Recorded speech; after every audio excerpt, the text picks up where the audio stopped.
Join us as we follow Watson's journey in her shoes. Jean's theory includes the 10 Carative factors. How everyone applies them to nursing practice will vary. After all, we all have a story to tell. Walk in my shoes and see my story.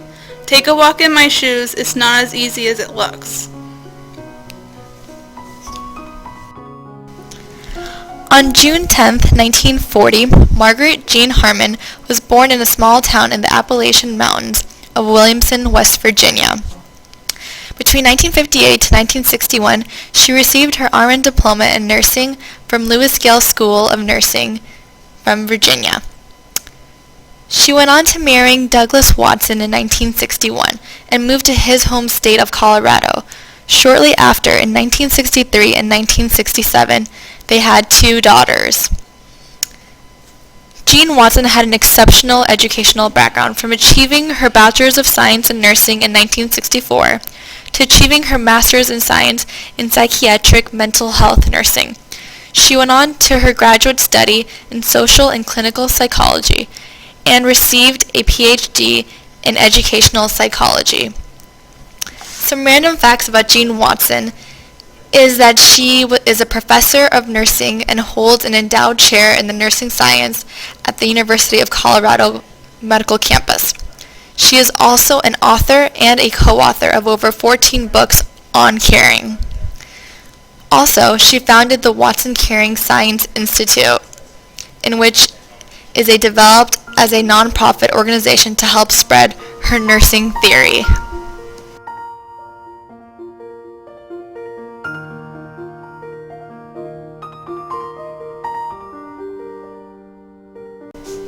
While visiting my father in a hospice facility, I noticed that the woman in the room next to him always looked like she was doing something. This was odd because most of the people in the facility were just a breath away from death. I asked Dad's nurse, Amy, about the woman. Amy smiled and stepped into the woman's room to speak to her. She turned to me and waved to indicate that I should come inside. "This is Norma," Amy said. The woman lying in the bed looked very tiny and fragile, but she had a friendly smile and her eyes still sparkled with life. There was a blue baby blanket on her bed, a huge ball of yarn beside her, and knitting needles in her hand. She looked down at the blanket with pride and told me that she was making it for her grandson, a grandson she would not live long enough to meet. She told me, "I don't have a lot of money to buy him a gift, but my hands still work. I hope he loves it as much as I do. I'm just going to keep knitting until my heart gives out and I die. This will be the last thing I touch." She smiled at me and shook my hand and told me it was very nice to meet me. She stuck her needles back into the ball of yarn and turned over to take a nap. Amy and I walked out of her room and down the hall to the nurse's desk. She turned to me and said with a little tear in her eye, "Patients like Norma make me want to come to work every day. She has a beautiful soul and I will miss her a lot when she's gone. I'm just glad that she's had a very full life and we've found a way to make her last days meaningful and memorable. Anyway, I have to go do some work. Why don't you go check on your dad and I'll see you later." She smiled, gave me a little hug, and walked down the hallway to check on her next patient. As I walked back to Dad's room, I thought about Amy and what she had done that day. She was not obligated to introduce me and Norma, share her story, or take time away from other patients to visit. However, she somehow sensed, correctly, that the meeting would be good for both of us.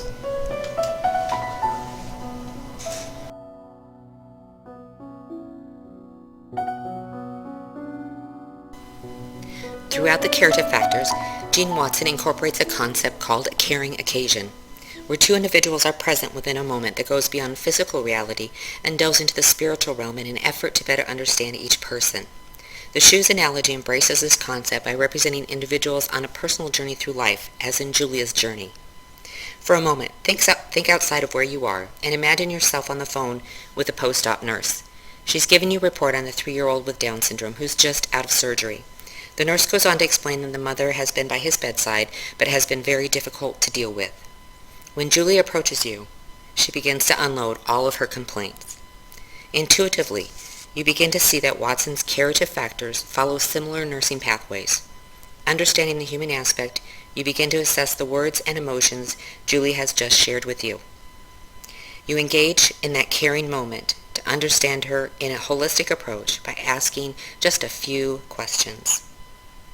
Like peeling back the onion, you are authentically present and begin to develop your care plan, as Jean Watson suggests, by first guiding your responses with a sense of understanding about her journey with her son.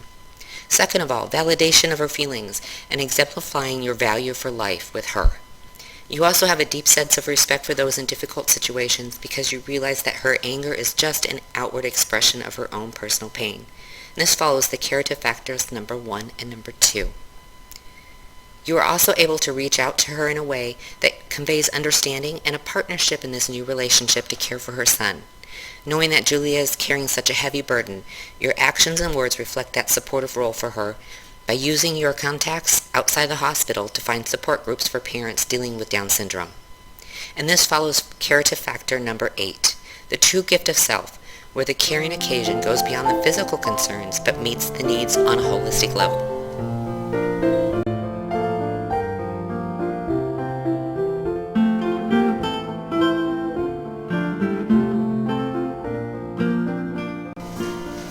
You are working on the Med-Surg unit today and preparing to see Jack, one of your patients, for the last 2 weeks.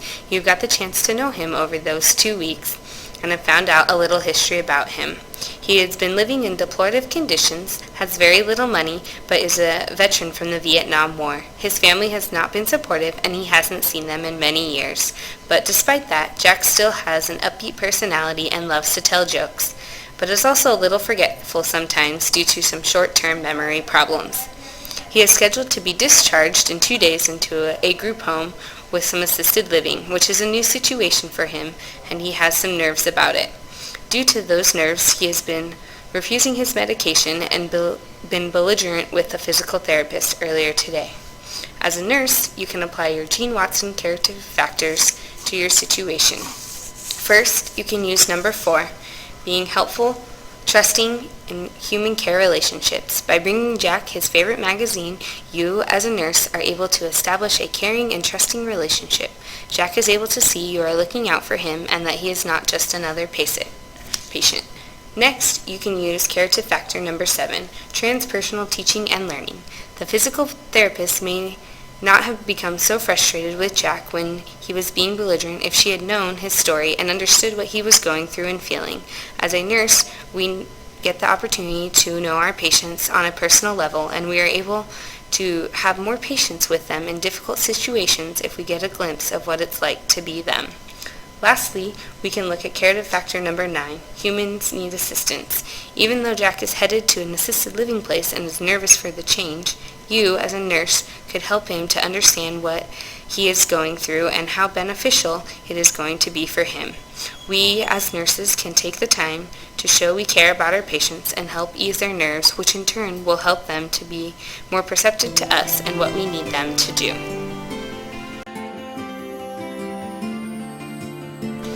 The journey never ends. Every patient is unique and has their own story. Let's hear the stories of everyday people.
Be proud and confident to wear the shoes of a nurse. Nurses are angels in comfortable shoes.